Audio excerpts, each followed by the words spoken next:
Hello and welcome. Whether you're a regular listener or joining me for the first time, I'm grateful that you're here with me. My name is Peter Doherty. I'm a Catholic priest and a psychologist with a particular interest in the relationship between psychology and spirituality. Although these two fields have at times regarded each other with suspicion, they are in reality deeply complementary. Sound psychological insight can strengthen our spiritual lives, while authentic spirituality, grounded in psychological well-being, can deepen meaning, resilience, and daily functioning.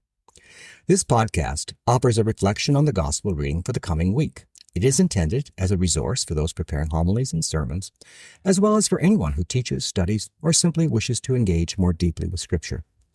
Drawing on psychological research, biblical scholarship, and anthropological perspectives, I aim to make the gospel both accessible and relevant to modern listeners.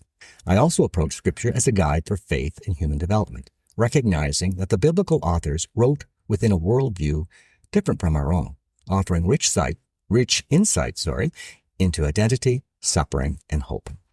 Today's reflection is based on Matthew chapter 11, verse 25 to 30.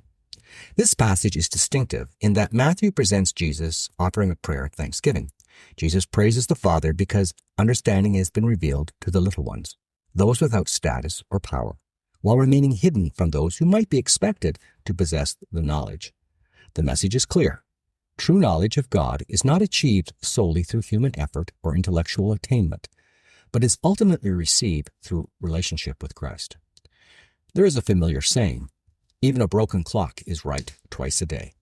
In a similar way, Jesus invites us to recognize that truth is not the exclusive domain of the educated or the accomplished. Wisdom can emerge from unexpected places. This calls for a posture of openness, an essential quality for both spiritual and psychological growth.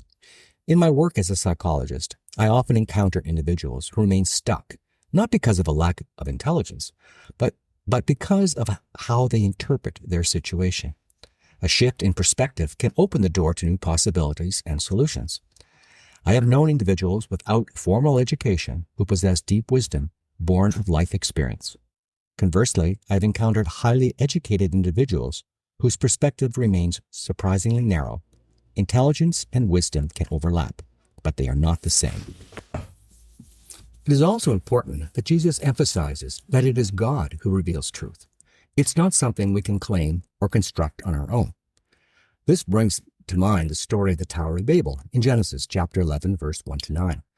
While often remembered as the origin or explanation for multiple languages, the deeper theme is humanity's attempt to reach God through its own efforts. In contrast, Scripture consistently presents God as the one who initiates revelation, choosing to disclose truth according to divine wisdom rather than human status. This gospel, therefore, calls us to humility. Humility is not simply a desirable trait, but an essential condition for spiritual growth. To be humble is to be teachable. As Pope Francis said, humility and tenderness are not the virtues of the weak, but of the strong. Humility enables us to see clearly, to recognize our limitations, to acknowledge our need for God, and to accept the depth of what we still have to learn. From a psychological perspective, humility is associated with numerous benefits. Research shows that the humble individuals tend to experience greater well-being, higher self-efficacy, and lower levels of anxiety and depression. They are more open, conscientious, and emotionally stable. Humility supports better problem solving, strengthens relationships, fosters trust, and reduces conflict. It also serves as a powerful counterbalance to narcissism, which remains a significant challenge in contemporary culture. For those interested, I highly recommend the study Humility, Personality, and Psychological Functioning by Lisa T. Ross and Jennifer C. Wright. The gospel then turns to one of the most well-known invitations in Scripture. Come to me, all who labor and are burdened, and I will give you rest. At first glance, it's not entirely clear how this rest is given. Many of us measure our worth by what we accomplish, accumulate, or produce. It's worth asking how much of our busyness serves as a distraction from aspects of ourselves we would rather avoid. Here again, Jesus offers a different perspective, one that is life-giving. We are invited to release what distracts us from what truly matters. This requires clarity about the difference between what we need and what we want. There is nothing inherently wrong with our desires. The difficulty arises when they obscure our awareness of what is essential. Practices such as reflection, spiritual direction, and self-denial can help us remain grounded. While they may initially feel demanding, they often lead to greater freedom rather than restriction. Thank you for joining me today. If you find this podcast helpful, I invite you to listen each week. I also welcome your questions and reflections, and I encourage you to share this podcast with others who may benefit.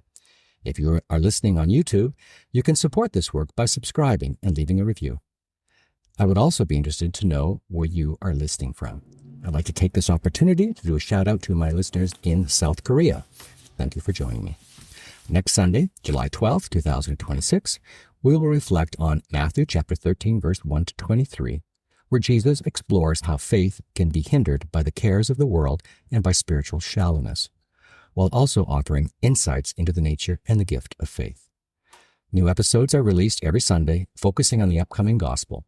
Special thanks to Heather Patel Doherty and Richard Coulombe for their continued support. May God bless you.